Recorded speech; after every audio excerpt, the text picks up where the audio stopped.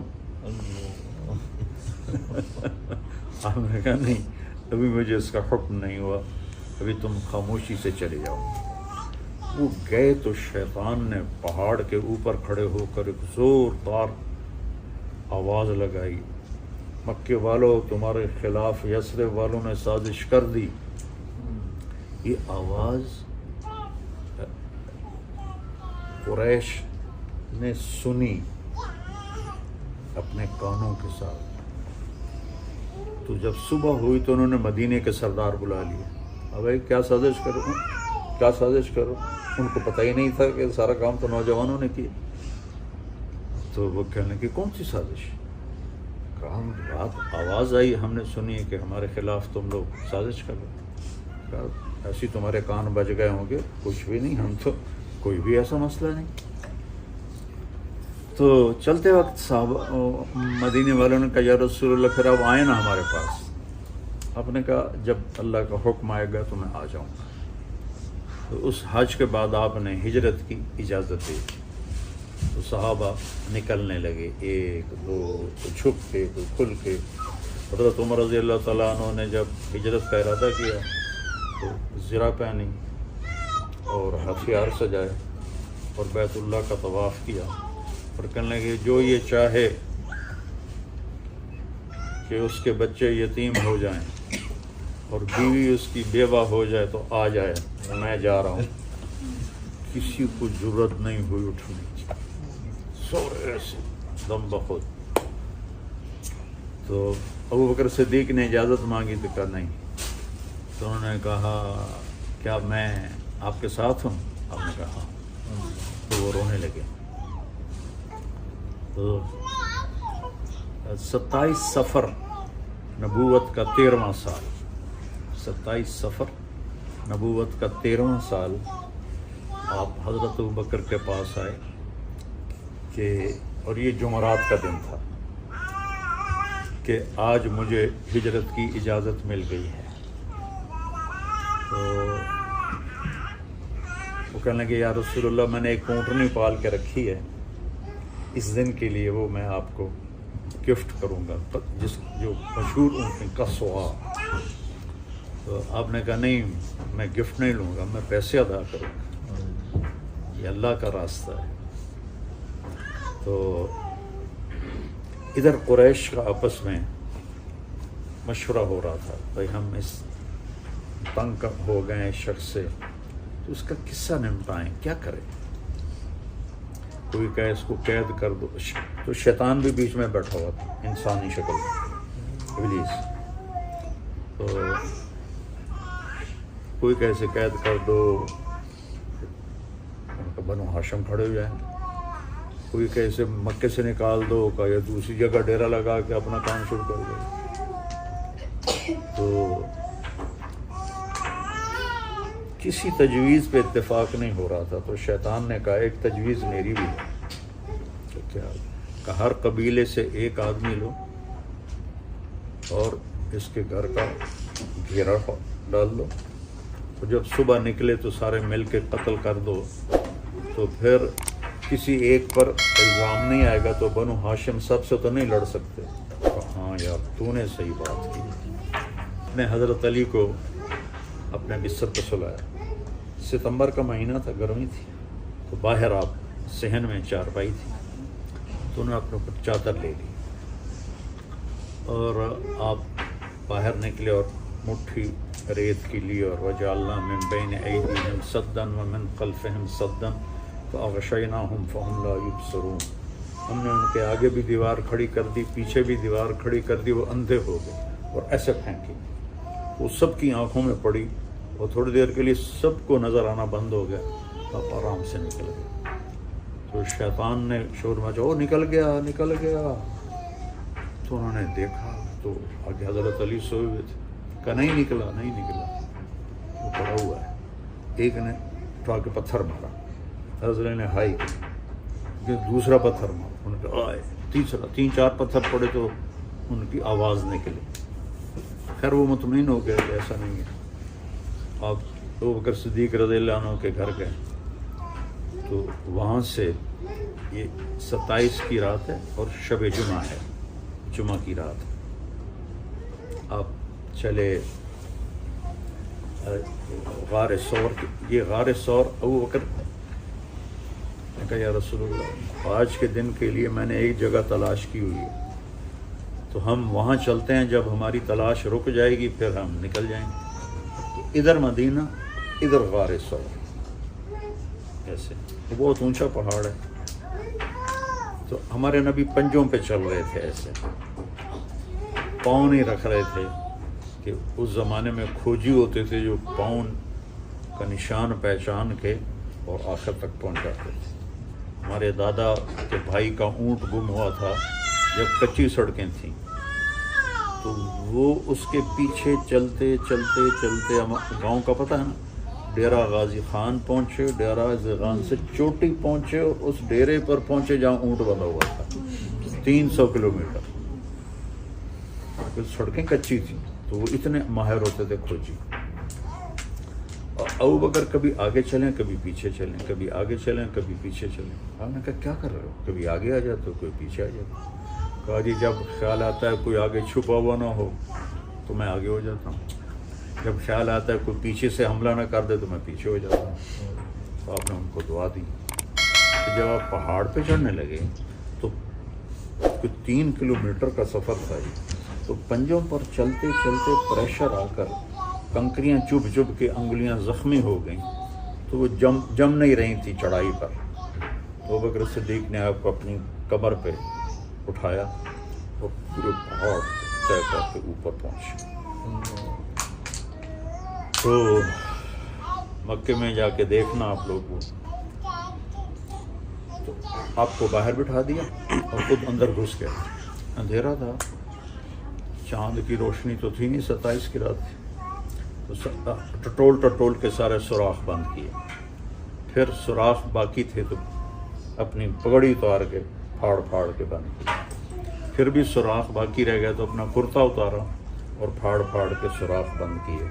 ایک باقی رہ گیا، وہ جس میں سانپ تھا، اس پہ اپنی ایڑی رکھ.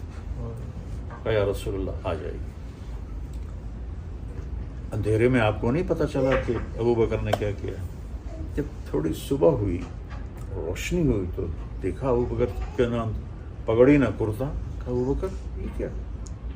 کہا یا رسول اللہ یہ سارے سوراخ تھے، مجھے ڈر لگا کوئی چیز اس میں نقصان دینے والی نہ ہو، اس لیے میں نے کرتا پھاڑ کے پگڑی پھاڑ کے یہ سارا بند کیا ہے. تو ایک دم ہمارے نبی کے آنسو نکل آئے، رونے لگے. کہ یا اللہ میں ابو بکر سے راضی ہوں، تو بھی اس سے راضی ہو جا اور اسے جنت میں میرا ساتھی بنا جا. تو ایک دم جبریل آئے اور کہنے لگے یا رسول اللہ، اللہ تعالیٰ خوشخبری دے رہے ہیں کہ ہم ابو بکر سے راضی ہو گئے اور جنت میں آپ کا ساتھی بنا دیا. تو آپ کے بیٹے تھے عبداللہ بن ابو بکر. وہ تھوڑی رات گزر جانے کے بعد غار ثور پر چڑھتے اور سارے دن کے حالات بتاتے اور صبح صادق سے پہلے نیچے اتر کے چلے جاتے مکے.